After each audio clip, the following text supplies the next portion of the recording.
আচ্ছা, তাহলে আমরা এই ওয়েবসাইটটার মধ্যেই ছিলাম এবং এই ওয়েবসাইটটার মধ্যে আমরা ওই যে ডেমো ইম্পোর্ট করছি, ডেমো ইম্পোর্ট করার পরে দুই একটা ফাংশনালিটি দেখছি, তাই না? তো আজকে আর দুই একটা ফাংশনালিটি দেখি, সেটা কি, যে একটা ই-কমার্স ওয়েবসাইটে আমাদের কি থাকে, আমাদের ইনভয়েস প্রিন্ট করার প্রয়োজন পড়ে, তাই না? মানে আপনি যে, আপনার কাছে যে অর্ডার আসলো দেখি, এই যে ই-কমার্সের অর্ডার ড্যাশবোর্ড কোনটা, এই যে এইখানে, হ্যাঁ, এখান থেকে আমরা সব ড্যাশবোর্ড আর কি দেখতে পারি। এটাকে উপর থেকে ওপেন করা যায়। ই-কমার্স ইভেন্টার news activity at a glance, e-commerce setup, ই-কমার্সের ইয়েটা কই? আচ্ছা, ই-কমার্সের ড্যাশবোর্ডটা এখান থেকে দেওয়া যায়। এখানে আপাতত আসতেছে না, আচ্ছা সমস্যা নেই, না আসলে এখান থেকে নিয়ে নেবেন, ঠিক আছে? এই যে এখানে ই-কমার্সের যে আছে, ই-কমার্সের এই যে অর্ডার, এইখানের মধ্যে আপনি সব ম্যানেজমেন্ট গুলো পেয়ে যাবেন, যে আপনার কাছে কয়জন অর্ডার করলো না করলো, এই যে অন হোল্ড কমপ্লিটেড, হ্যাঁ। তাহলে এইটাকে আমি কমপ্লিট করছি কিন্তু, তাহলে আপনার কাছে যখন কেউ একজন ইয়া দেয়, এই যে একটা অর্ডার দেয়, ধরেন যে 56 মিনিট আগে আপনি ডেটটা দেখতে পাচ্ছেন, সবকিছু দেখতে পাচ্ছেন, দেন এইখানের স্ট্যাটাসের মধ্যে এই অন হোল্ড, এখানে প্রথমে আগে ক্লিক করবেন। কারণ আপনি যতক্ষণ না ওয়ার্ডপ্রেসের ভিতরে ঢুকতেছেন, আপনার ওয়েবসাইটে অর্ডারটা শুধুমাত্র এখানে এসে থাকবে, ঠিক আছে? আর ওপাশে কিন্তু থ্যাংক ইউ পেজে যে বায়ার বা হচ্ছে যে অর্ডার করছে, সে কিন্তু দেখতে পাচ্ছে যে আপনার অর্ডার কমপ্লিট, ঠিক আছে, বা আপনার অর্ডারটা সম্পূর্ণ হয়েছে, এইরকম। তো আপনি কি করবেন, এই স্ট্যাটাস অন হোল্ড থেকে প্রথমে আগে চেক করবেন, ঠিক আছে? এই চেক করবেন যে আপনার যে ট্রানজেকশন আইডি ছিল সেইটা ঠিক আছে কিনা, আপনার যে বিকাশ নাম্বার, মানে যে নাম্বার থেকে দিছে সেগুলো ঠিক আছে কিনা, ঠিক আছে? অর্থাৎ ফেক অর্ডার কিনা, হ্যাঁ, এগুলো সব চেক করবেন। এটা কিভাবে চেক করবেন, আপনার নিজের বিকাশে যাবেন, বিকাশে গিয়ে ট্রানজেকশন নাম্বার দেখবেন যে এইখান থেকে এত টাকা আসছে কিনা, ঠিক আছে? এত কিছু দেখার পর অন হোল্ড, এখান থেকে আপনি কি করতে পারেন, প্রসেসিং করতে পারেন, অথবা যদি আপনার মনে হয় যে না আমার তো আর কোনো কিছু না, আমার তো সবকিছু হয়ে গেছে, দেন আমি কমপ্লিটেড করে দিই, তাহলে আমার এখন এই অর্ডারের যে স্ট্যাটাসটা আছে, সেই অর্ডারের স্ট্যাটাসটা আমার কমপ্লিট হয়ে গেল, ঠিক আছে? আপডেট করে দেব, দিয়ে আমি আবার যদি অর্ডারে আসি,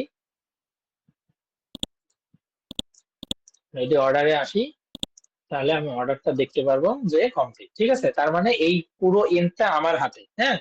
তাহলে একজন মানুষ অর্ডার করার পর বাকি যে জিনিসটা সেটা হচ্ছে আমার হাতে। তার মানে এটা কেন দেখাইলাম, আপনি যখন বাংলাদেশের হোক আর যে কোনো ক্লায়েন্টের জন্যই হোক, তো ক্লায়েন্ট আপনাকে বলবে যে এই অর্ডার যে হয়েছে আমি দেখবো কোথায়, মানে সে তো অজ্ঞ হইতে পারে, ঠিক আছে, বা হচ্ছে এই সম্পর্কে নাও জানতে পারে। তখন তাকে একটু বুঝাই দিতে হবে যে তুমি তোমার অর্ডার ম্যানেজমেন্টের যাবতীয় জিনিস সব তুমি এই অর্ডারসে এসে পেয়ে যাবা, ঠিক আছে?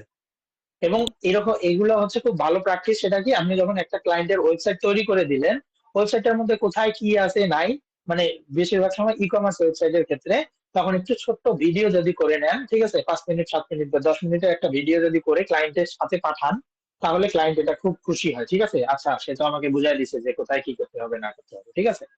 এই জিনিসগুলো হচ্ছে ক্লায়েন্টকে ক্যাপচার করার অনেক ইয়ে আর কি, ঠিক আছে?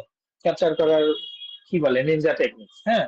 কারণ ক্লায়েন্টটা হয়তো আপনার কাছ থেকে কাজ নিয়ে চলে গেল, ঠিক আছে, কিন্তু কোনো কারণে ক্লায়েন্টের একটা ফ্রেন্ড আসছে, এসে বলতেছে "এই তুই যে ওয়েবসাইটটা নিছিস কার কাছ থেকে নিছিস, হ্যাঁ, ওয়েবসাইটটা কার কাছ থেকে বানায় নিছিস, ওয়েবসাইটটা তো খুব সুন্দর হয়েছে", তখন কিন্তু সে রেফার করে দিবে যে আচ্ছা আমি এর কাছ থেকে নিছি, ঠিক আছে? তার মানে এখানে একটা রেফারের একটা ইয়ে আপনি পেয়ে গেলেন। সো আপনার কাছে সে যখন আসবে তখন আপনি তার কাজটা করে দিলেন।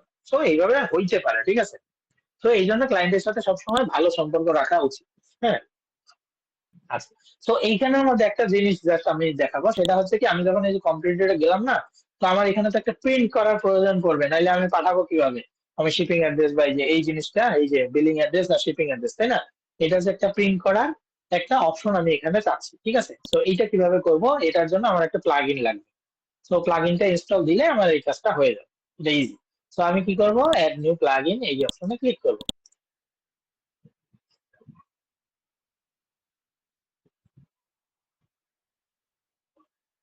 ওই প্লাগইনটার নাম হচ্ছে কি, আপলোড প্লাগইন, আমি প্লাগইনটা আপলোড দিয়ে দিচ্ছি, প্লাগইনটার নাম হচ্ছে উকমার্স শিপিং এন্ড বিলিং, ঠিক আছে? এটা আমি আপনাদেরকে দিয়ে দেবো, এটা আপনি ক্লায়েন্টের ইয়াতেও ইউজ করতে পারবেন, কোনো সমস্যা নেই, ঠিক আছে? এই যে উকমার্স এটা কি পিডিএফ ইনভয়েস প্যাকিং স্লিপ, ঠিক আছে? এটা কিসের জন্য প্লাগইনটা ইউজ হয় ভাই? আমি তখন খেয়াল করি নাই। ইনভয়েসের জন্য বললেন না? হ্যাঁ, এটা হচ্ছে কি, ওই যে প্রিন্ট করবেন না আপনি, প্রিন্ট করে তো প্রোডাক্টটা তার কাছে পাঠাবেন, প্রিন্টের মধ্যে তার বিলিং আর শিপিং অ্যাড্রেসটা থাকবে, সেই জিনিসটা প্রিন্ট করার জন্য, ঠিক আছে? পিডিএফ একটা প্রিন্ট করার জন্য এই জিনিসটা আমরা ইউজ করি। তাহলে আমরা এই প্লাগইনটা দিয়ে দিচ্ছি, এটা আমি দিয়ে দেবো ক্লাসে।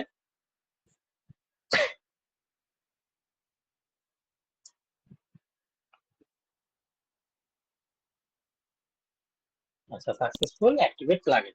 প্লাগইনটা অ্যাক্টিভ করলেই আমরা এটা ই-কমার্সের সেকশনে দেখতে পারবো। এখন আমি ধরেন এই প্লাগইনটা দিলাম, ঠিক আছে? তাহলে আপনাদের কাজ হবে কি, এই রিলেটেড আরো 2-3টা প্লাগইন খুঁজে বের করা, খুঁজে বের করে সেটাকে একবার করে প্র্যাকটিস করা, ঠিক আছে? আরেকটা জিনিস মনে রাখবেন, ই-কমার্সে আপনি যখন কাজ করবেন, ই-কমার্সে আপনার ক্লায়েন্ট এসে আপনার কাছে তো কখনো এগুলো রিকমেন্ড করবে না, ঠিক আছে? যে তুমি আমাকে এই ইয়া দাও, এই প্লাগইন দাও, এই প্লাগইন দিয়ে কাজ করে দাও, এত কিছু না। সে শুধুমাত্র একটা জিনিসে হয়তো রিকমেন্ড করবে যে তুমি আমাকে এই থিমটা দাও বা এই ডিজাইনটা দাও, এই টাইপের। কারণ কি, সে ই-কমার্সের কোনো কিছুই জানে না। আর যে ক্লায়েন্ট জানে, তাকে আপনি মনে রাখবেন যে তার কাজ করার সময় আপনি আগে একটু সাবধান হয়ে কাজ করবেন, ঠিক আছে? যে জানে যে আপনাকে রিকমেন্ড করবে যে তুমি আমাকে এই প্লাগইন দিয়ে কাজ করে দাও, তার মানে সে অবশ্যই ই-কমার্স সম্পর্কে অনেক কিছু জানে, ঠিক আছে?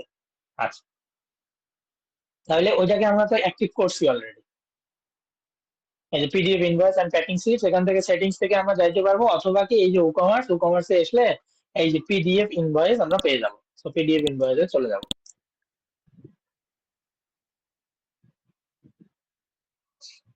পিডিএফ ইনভয়েসে আসার পর আপনি কি করবেন, এটাকে একটু সেট আপ করবেন, ঠিক আছে? যে আসলে ইনভয়েসটা আপনি কিভাবে নিতে চান না চান এই জিনিসটা জাস্ট একটু ডিজাইন করে দিবেন, তারপরে আপনার এটা প্যাকিং হয়ে যাবে, মানে ইয়া হয়ে যাবে, ওই সেট আপ হয়ে যাবে, দেন আপনি প্রিন্ট করতে পারবেন। আচ্ছা দেখেন, তাহলে প্রথমে কি জেনারেল সেটিংস এ আমরা যদি থাকি, জেনারেল সেটিংস এর মধ্যে open the PDF in a new browser or tab, ঠিক আছে? তার মানে অবশ্যই এটা হচ্ছে কি, কেউ যদি ওপেন করতে চায় এটা করতে পারবে, অথবা হচ্ছে কথা ডাউনলোড দ্য পিডিএফ। তার মানে এই যে ডাউনলোড অথবা ওপেন, তো আমি আপাতত ওপেন দিয়ে রাখি, হ্যাঁ। দেন হচ্ছে চুজ এ টেমপ্লেট, এখানে একটাই টেমপ্লেট আছে, মানে এই যে এইরকম আসবে, কিন্তু এটা আমি চাচ্ছি না, আমি আপাতত এই যে, হ্যাঁ, এই যে এইরকম জিনিসটা, এইটাই হচ্ছে কি আমাদের বিলিং এন্ড শিপিং অ্যাড্রেস। আচ্ছা, তাহলে এই যে এটা একটাই শুধুমাত্র টেমপ্লেট, সো সিম্পল থাক। পেপার সাইজ A4, তারপর টেক্সট মোড এগুলো লাগবে না। ধরেন যে ইনেবল ফন্ট সাব সেটিং, ধরেন অন্য কিছু ফন্ট যদি আপনি ইউজ করতে চান এটাকে ইনেবল করে দিবেন। তারপরে যে শপ হেডার এন্ড লোগো, তাহলে হচ্ছে কি শপের আমি একটা লোগো দিয়ে দিলাম, ধরেন আপনার শপের একটা লোগো আছে, ঠিক আছে? তাহলে শপের লোগো কোনটা দেওয়া যায়, ধরেন যে এটা দিলাম, বা গুগল প্লে এটা দিলাম, এটা হচ্ছে লোগো, তাহলে লোগো এখানে আপনার বসবে, ঠিক আছে? এখানের মধ্যে আপনার লোগো আসবে। আচ্ছা, এই যে রিলোড হচ্ছে, রিলোড হয়ে আপনার লোগোটা আসবে, এই যে লোগোটা, হ্যাঁ। তারপর কি লোগোর হাইট হচ্ছে 3 সেন্টিমিটার, আমরা দিলাম 5 সেন্টিমিটার, একটু বড় করে দিলাম। বড় কি বোঝা যায়? ও বাবা, এটা অনেক। আচ্ছা, তাহলে হচ্ছে আরো একটু বড় করে দিতে হবে, 20 কিরকম লাগে। আচ্ছা 20, আচ্ছা বুঝতে পেরেছি, তার মানে 50।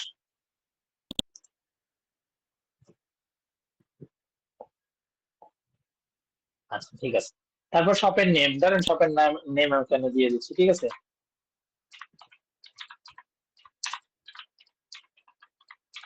দিলাম ধূমকেতু শপিং। শপের ভ্যাট নাম্বার যদি থাকে, ওই যে ইয়া তো করতে গেলে ট্রেড লাইসেন্স লাগে না, তখন হয়তো ভ্যাট নাম্বার বা এই টাইপের কিছু চালিয়ে দিতে পারেন। Shop chamber of commerce number, এটা এখন কি জিনিস জানি না আমি। দেন হচ্ছে শপের অ্যাড্রেস, আপনি শপের অ্যাড্রেসটা এখানে চাইলে দিয়ে দিতে পারেন, ঠিক আছে? আমি আপাতত মিরপুর অনলাইন শপ দিয়ে দিই। আচ্ছা, আমি কিছুই দিচ্ছি না, ঠিক আছে, অনলাইন শপ হিসেবে আপাতত থাকলো। দেন ধরেন হচ্ছে ফুটার মানে হচ্ছে এই যে নিচের দিকে, হ্যাঁ, নিচের দিকে আপনি কি সব শো করাবেন, ধরেন যে থ্যাংক ইউ,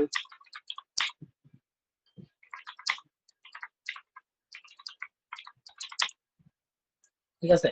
অথবা বলতে পারেন যে ইয়া, উম, একবার কিনছেন তো বারবার আইবেন, ঠিক আছে, এরকম কিছু একটা দিয়ে দিবেন। দেন এক্সট্রা টেমপ্লেট ফিল্ড, এখানে হয়তো নতুন নতুন টেমপ্লেট দরকার পড়ে, মানে নতুন নতুন টেমপ্লেট আপনাদের যদি লাগে তাহলে দিতে পারেন, বাট আলটিমেটলি একটা বিলিং বা শিপিং অ্যাড্রেসে আর এর থেকে আর কিছু থাকে না, ঠিক আছে? একটা প্রোডাক্টের ডেসক্রিপশন থাকে, কিরকম থাকে আমি এটাকে একটু শর্ট করে দেই, তাহলে এখন বোঝা যাবে। এটাকে সরাই দিলে আমরা প্রিভিউটা দেখতে পাবো, দেখেন এই যে ইনভয়েস, এখানে ইনভয়েস, এই যে আমার শপের নাম এখানে শো করতেছে, দেন হচ্ছে শিপ টু, মানে এখানে হচ্ছে শিপিং হবে, ঠিক আছে? তারপর হচ্ছে ইনভয়েস নাম্বার 1, ইনভয়েস ডেট, এই যে ইনভয়েস ডেটটাও এখানে চলে আসলো, অর্ডার নাম্বার কত সেটা আসলো, অর্ডার টাইপ এবং পেমেন্ট মেথড, ঠিক আছে, সবকিছু আসলো। দেন হচ্ছে আপনি যে প্রোডাক্টটা অর্ডার করছেন সেটা দেখা যাচ্ছে, কোয়ান্টিটি কয়টা সেটা দেখা যাচ্ছে, প্রাইস দেখা যাচ্ছে, সাব টোটাল, শিপিং এবং টোটাল কত হলো, টোটাল হলো এত, ঠিক আছে। তো এইটা হচ্ছে আপনার শিপিং, মানে কেউ যদি অর্ডার করে, অর্ডার করার পর আপনি এইটাকে ডাউনলোড করবেন, করে প্রিন্ট করবেন, করে প্রোডাক্টের সাথে পলি ব্যাগের মধ্যে দিয়ে তাকে পাঠাবেন, ঠিক আছে। এই জিনিসটা করার জন্য আমরা এটাকে ইউজ করতেছি। তাহলে আমরা এটা কি করব, জাস্ট এখান থেকে আমরা সেভ চেঞ্জেস করে দেবো। তাহলে সেভ চেঞ্জেস ঠিক করে আছে, দিলাম। খাইলে পরে ভাত খাবো। তারপর হচ্ছে ডকুমেন্টস, ডকুমেন্টস একটু যদি যাই দেখি এখানে কোনো অপশন আছে কিনা। ডকুমেন্টস এর ক্ষেত্রে, আচ্ছা ডকুমেন্টস এর ক্ষেত্রে এটা আমরা কোথায় অ্যাটাচ করব, ঠিক আছে, এই যে কমপ্লিটেড অর্ডার, কমপ্লিটেড যে অর্ডার আছে, যখন আমাদের অর্ডারটা কমপ্লিট হবে তখন আমরা এই ইনভয়েসটা পাবো, ঠিক আছে, এইটাকে আমরা এই জন্য মার্ক করে দিলাম। তারপর কি ডিজেবল ফর, এগুলোর দরকার নাই। ডিসপ্লে শিপিং অ্যাড্রেস, হ্যাঁ ডিসপ্লে শিপিং অ্যাড্রেস, এই যে শিপিং অ্যাড্রেস যেটা সেটা আমরা ডিসপ্লে করব, এখান থেকে আপনি চাইলে নো করে দিতে পারেন। তো নো করে দিলে এখান থেকে যে শিপিং অ্যাড্রেস থাকবে সেই শিপিং অ্যাড্রেস চলে যাবে। এই যে শিপিং অ্যাড্রেস চলে গেছে। তা আমার শিপিং অ্যাড্রেস না হলে কি হবে, আমার তো শিপিং অ্যাড্রেস লাগবে, এই জন্য আমি ডিসপ্লে করে দিলাম। আমার কি এলো,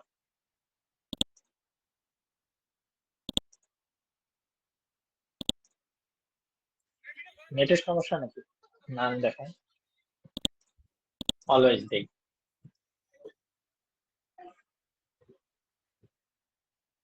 আচ্ছা এটা শো করতেছে।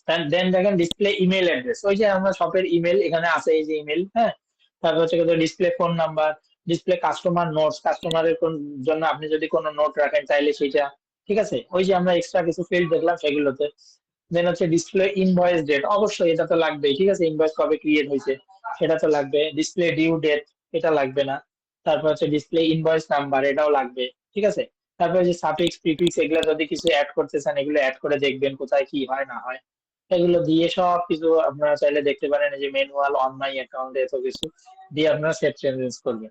এখানে যে অপশন গুলো আছে চাইলে সবগুলো অপশন ধীরে ধীরে ধীরে ধীরে আপনারা প্র্যাকটিস করে দেখতে পারেন, ঠিক আছে।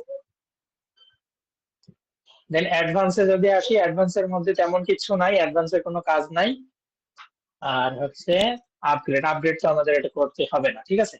তাহলে আমাদের এটা কিন্তু সেট আপ শেষ। তাহলে এখন আমরা একটা অর্ডার করি, অর্ডার করে দেখি যে আসলে ঘটনাটা কি হয়, বা ঘটনাটা আমরা কোথা থেকে দেখতে পারবো, ঠিক আছে। তাহলে আমি আমার এই যে শপে যাচ্ছি, ভিজিট সাইট,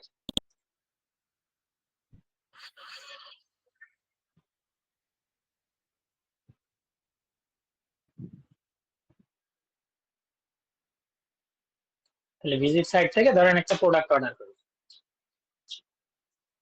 ধরেন এই শার্টটা অর্ডার করবো। তাহলে এই শার্টটা অর্ডার করার জন্য কই গেলাম, কি হলো, শার্ট, শার্ট নেই নাকি, ও উপরে চলে আসে। আচ্ছা এইটা দিই, তাহলে অ্যাড টু কার্ট, দেন এখান থেকে আমি ভিউ কার্ডে চলে গেলাম। তো ভিউ কার্ড থেকে এই যে আমি কার্ডটা দেখতে পাচ্ছি, কার্ডটা দেখার পরে এই যে এখানে ঘরগুলো আমি পূরণ করব, এটা সবটা পূরণ করাই আছে। দেন প্রসিড টু চেক আউট, দেন এই যে চেক আউট, চেক আউট আসলো, সবকিছু আমি দিয়ে দিলাম, দিলাম, এগুলো সব ঠিক আছে। ধরেন একটা বিকাশ নাম্বার আমি দিলাম এবং আমি ওই যে বিকাশে যে পেমেন্ট করছি তার ট্রানজেকশন নাম্বারটা এখানে দিলাম, দেন প্লেস অর্ডার। কি দেখায়, no shipping method has been selected, please double check your address, contact us, আচ্ছা shipping, ship to different address দিলাম, সেম দিলাম, দেখি তারপরে কি বলে। আচ্ছা এখানে কি আছে, সমস্যা হয়েছে কোনো, দেখি।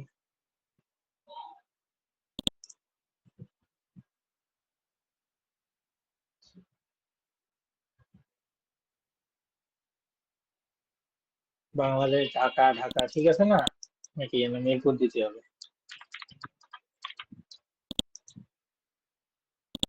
আপডেট করে দেখি কি হয়।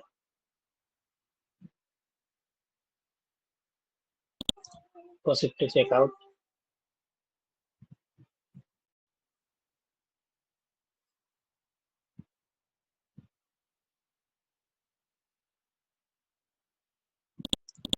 এইখানে মনে হয় মিরপুর দিয়েছি।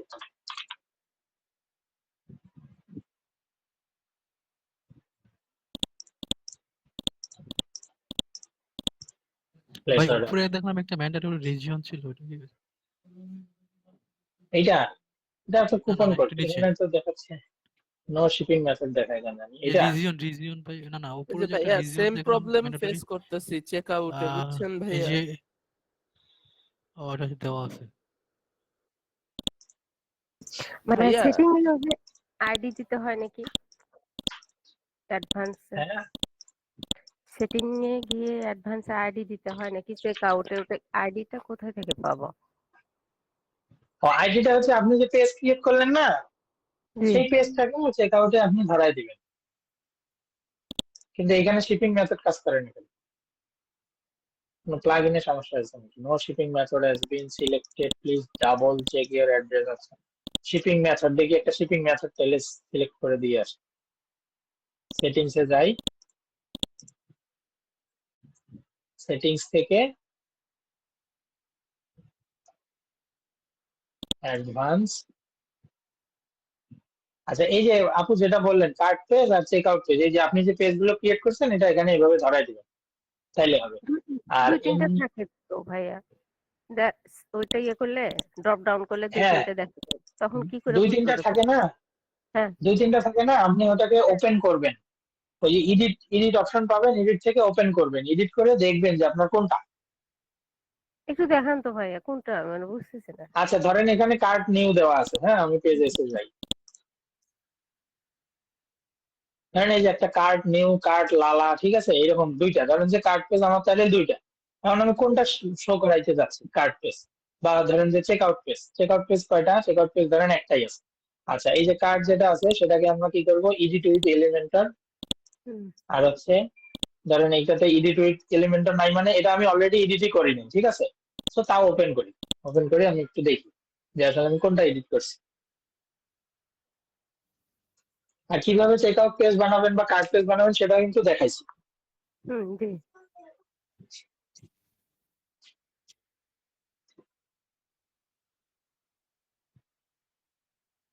আচ্ছা এই ধরেন কার্ড নিউ, এটা আমার পেজ, আমি মনে রাখার জন্য আপাতত কার্ড নিউ দিছি, ঠিক আছে। তো এই কার্ড নিউ এর মধ্যে এই যে এটা হচ্ছে আমার ডিজাইন করা আছে, ধরেন এটা কি দেওয়া, এটা আমার একটা শর্টকাট দেওয়া, তাই না? জি। এটা তো আমরা জানি শর্টকাট দেওয়া, তো শর্টকাট দেওয়া এটা। আর এইখানে যদি আসি এডিট পেজে,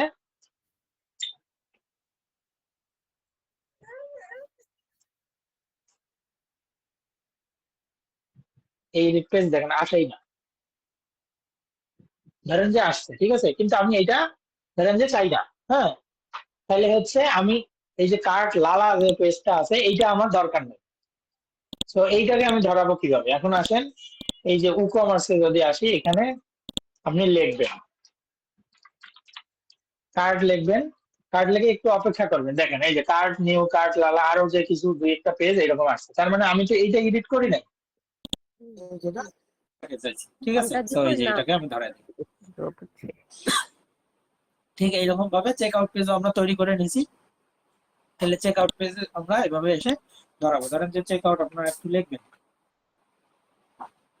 তাহলে দেখেন চেক আউট একটাই আছে আর কিন্তু নাই, তো আমার এই চেক আউট তার মানে এইটি জি ভাইয়া বুঝলাম। এরকম। এখন ইয়াটা কই গেল, পেমেন্টস,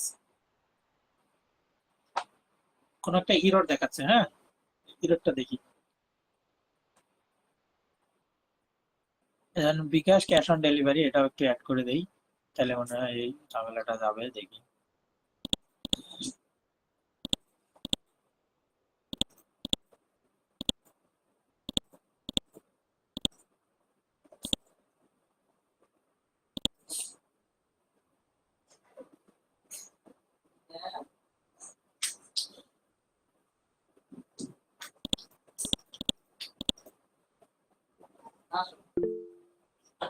এখানে আমরা বিকাশ দিলাম, সবকিছু আবার মনে হয় ঠিক আছে, দেখি এবার প্লেস অর্ডার। আচ্ছা no shipping method has been selected আছে, তাহলে চেক আউট পেজটা মেবি আবারও একটু এডিট করে নিতে হবে। তাহলে চেক আউট পেজে যদি সমস্যা হয়, কি বলছিলাম দেখি কাজ করে। কমার্স চেক আউট শর্টকাট, নতুন করে একটা শর্টকাট নিয়ে এসে ওখানে বসায় দিতে হবে, এই যে এইটা, এই শর্টকাটটা কপি করে আবার দিই।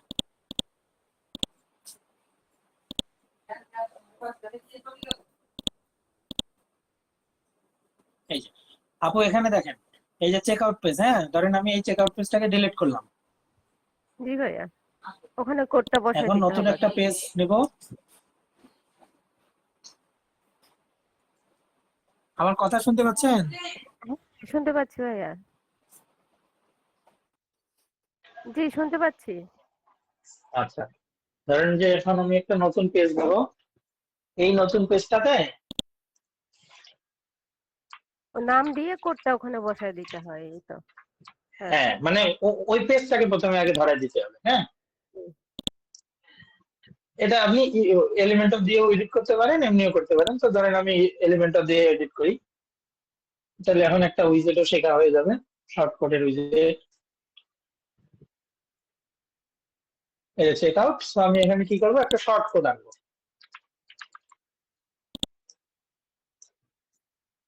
তাহলে এই শর্টকাটটার মধ্যে আমি এটাকে পেস্ট করে দেবো, এই যে চেক আউট, চেক আউটের শর্টকাট। তাহলে চেক আউটের শর্টকাট এরকম হবে, যে ডাবল দেখায় কেন।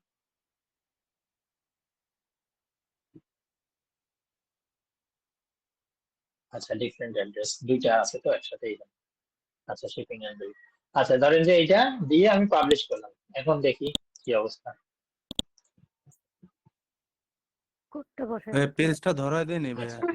হ্যাঁ পেজটা দেখেন ধরাই দিইনি, এই জন্য এরকম। হ্যাঁ তাহলে পেজটা দিয়ে দিই,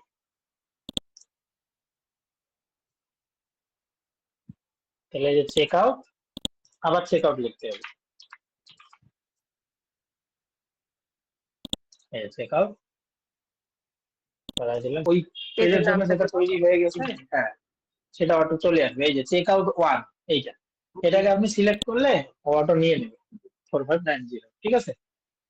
আচ্ছা এইটা হোক, আমি বলছিলাম যে ওই যে আপনার যে কোডটা যে কপি করলেন না ওখান থেকে, গুগল হুম ইয়ে থেকে, নেট থেকে, ওইটা কি হ্যাঁ আপনার ওই যে পেজের প্রথমেই তো ওইটা এডিট উইথ এলিমেন্টর, তাই না? চেক আউট পেজের নাম থাকে আর ওখানেই তো কোডটা বসান আপনি, সেটা হ্যাঁ হ্যাঁ হ্যাঁ বলছিলাম। এই জি জি। এটা না, এডিট উইথ এই যে এলিমেন্টর ধরেন, আর কি। ধরেন যে এই পেজটা, এই পেজটা এডিট উইথ এলিমেন্টর, আমি তো ইয়া কপি করে আনছি, চেক আউট কোডটা কপি করে আনছি, এটা আসলে এখানে বসায় দিলেই হয়ে যাবে। এই যে এখান থেকে ধরেন যে কই গেল, ধরেন এটা আমি ডিলিট করে দিলাম, এটা ডিলিট করে দিলাম। তাহলে একটা কন্টেইনার হোক আর যেটাই হোক না কেন, এখানে শর্ট কোড সার্চ করবেন, শর্ট কোড, এই যে শর্ট কোডটা এখানে প্রথমে আগে ছেড়ে দিবেন। চেক আউট স্ল্যাশ ওই যে ইয়েটা, আমি বুঝাতে পারছি না ভাইয়া, আমি পেজ ওই যে ওয়ার্ড পেজের পেজ দিয়ে ঢুকে যে ইয়েটা ওখানে বসানো আপনি দেখাইছেন, আপনি তো এটা হচ্ছে উইজার্ড ও দিয়ে এখানে, করতেছেন। আচ্ছা আচ্ছা হ্যাঁ বুঝতে পারছি, দুই জায়গাতেই হ্যাঁ। করা যায়। ওই উইজেটে আসলাম ও হচ্ছে যাতে আরেকটা শেখা হয়, এই জন্য আর কি, সমস্যা নেই। এই যে একই, এই যে পেজে যখন না অল পেজেসে যাই, হ্যাঁ হ্যাঁ অল পেজেস থেকে এই যে চেক আউট, হ্যাঁ হুম, এই যে এখান থেকে হ্যাঁ এডিট, তখন এখানে এডিট, এই এডিট মানে হ্যাঁ হচ্ছে আমার কোন এডিটরে এডিট হচ্ছে, কোন এডিটরে এডিট হচ্ছে, গুটেনবার্গ, ঠিক আছে, গুটেনবার্গে এডিট হচ্ছে। হ্যাঁ হ্যাঁ হ্যাঁ হ্যাঁ, হ্যাঁ তাহলে ওখানে এই যে কোডটা এইখান থেকে শর্টকাট, শর্টকাট কই, shortcut back to WordPress editor, এই যে এখানে এই যে এই শর্টকাট, যে হ্যাঁ হ্যাঁ হ্যাঁ এইটার কথা এই বলছি। যে হ্যাঁ আচ্ছা এইখানে এটাও দিলে এইখানে হয়, আছে, ওইখানে উইজার্ডটা ধরে এখানে ধরে দিলেও নিবে। হয়, সেম জিনিস, হ্যাঁ সেম জিনিস, কারণ এটাতে তো আমরা অন্য তেমন ডিজাইন টিজাইন কোনো কিছু হুম করতেছি না, সেই জন্য আর কি। হ্যাঁ সেম জি জিনিস। ভাইয়া। হুম, আচ্ছা তাহলে ঠিক আছে, ক্লাস এখানেই শেষ হোক, আর আমি ওইটা দেখবো এখন, ঠিক আছে, এটা অফ করি আগে দেখো। আচ্ছা আমরা যে পিডিএফ ইনভয়েস প্লাগইনটা দিলাম, দেওয়ার পরে একটা অর্ডার করে দেই। অর্ডার ধরেন যে এইটা দিলাম, এটা দিয়ে অ্যাড টু কার্ট করলাম, দেন ভিউ কার্ট, ভিউ কাট করে আমরা পাইলাম এখানে 4টা প্রোডাক্ট, আমরা যেটাই হোক না কেন ওটা সমস্যা নেই। দেন এখানে ধরেন যে আমি শিপিং অ্যাড্রেস দিয়ে দিলাম, আপডেট শিপিং অ্যাড্রেস দেওয়ার পর প্রসিড টু চেক আউট। চেক আউটে যখন চলে আসলাম, চেক আউটে আমি আমার ডিটেলস সবকিছু দিলাম, ব্যাংক বিকাশ দিলাম এবং আমার বিকাশ নাম্বার, আমি যেহেতু পেমেন্ট করছি তার ট্রানজাকশন আইডিটা দিলাম, place order. So place order দিলে এই অর্ডারটা আমার প্লেস হয়ে যাবে, প্লেস হওয়ার পর আমার এখানে ইনভয়েস জেনারেট হবে, আমরা যে ইনভয়েসটা দেখতে পাচ্ছি। তাহলে এই ইনভয়েসটা কে নিবে, এই ইনভয়েসটা আমি কিন্তু অন্যজন থেকে আসছে, তাই না, মানে আমি অর্ডার করলাম, তাহলে এটা হচ্ছে আমি কাস্টমার হিসেবে আমি এই ইনভয়েসটাকে ওপেন করলাম, ওপেন করে আমি চাইলে ডাউনলোড করে রাখতে পারি। এটা হচ্ছে কাস্টমারের থেকে, এটা হচ্ছে কাস্টমারের থেকে। এই যে আমরা যেটাকে তৈরি করছি, এই যে থ্যাংক ইউ ফর পারচেসিং সবকিছু, এটা চাইলে সে ডাউনলোড করে নিতে পারে এইটা। আর এখানে আমরা ড্যাশবোর্ডে এসে কিভাবে দেখবো, মানে আমি তো এখন তাকে প্রোডাক্টটা পাঠাবো, তাহলে প্রোডাক্টটা পাঠানোর জন্য এই যে উকমার্স থেকে অর্ডারসে যদি আসি, অর্ডারসে আসলে আমি এই যে অন হোল্ড 43 সেকেন্ড আগে এটা আসছে অন হোল্ড, এখান থেকে আমি প্রথমে কি করব, আমি আগে সবকিছু দেখবো যে সব ঠিক আছে কিনা। ঠিক আছে, ট্রানজাকশন আইডি সবকিছু যদি ঠিক থাকে, দেন অন হোল্ড থেকে একে আমি কমপ্লিটেড এটাতে পাঠিয়ে দেবো এবং একে আপডেট করে দেবো। আপডেট করার পর আমার তো এখন এইটার শিপিং অ্যাড্রেসটা, শিপিং ডিটেলস আর বিলিং ডিটেলসটা খুঁজতে হবে। সেটা কোথায় পাবো, এই যে নিচের দিকে আসবো, নিচের দিকে আসে এই যে নিচের দিকে আসার পর এই যে পিডিএফ ইনভয়েস আর হচ্ছে প্যাকিং স্লিপ। ঠিক আছে, তো ইনভয়েস টাইমে প্যাকিং স্লিপটা দরকার পড়ে না, প্যাকিং স্লিপে আমার ওই যে টাকা পয়সাটা উল্লেখ থাকে না। এই প্যাকিং স্লিপটাতে ওপেন যদি করি, প্যাকিং স্লিপটাতে আমাদের টাকা পয়সা থাকে না, এই যে টাকাটা থাকে না। ঠিক আছে, খালি কয়টা কোয়ান্টিটি এই জিনিসটা থাকে। আর এই যে পিডিএফ ইনভয়েস, এটা হচ্ছে পিডিএফ ইনভয়েস, আমার কত টাকা গেল না গেল, কয়টা প্রোডাক্ট, সবকিছু এই যে এখানে। তো এইটার মাধ্যমে আমরা কি করব, আমরা এটাকে প্রিন্ট করে তখন তাদের কাছে পাঠাই দেবো।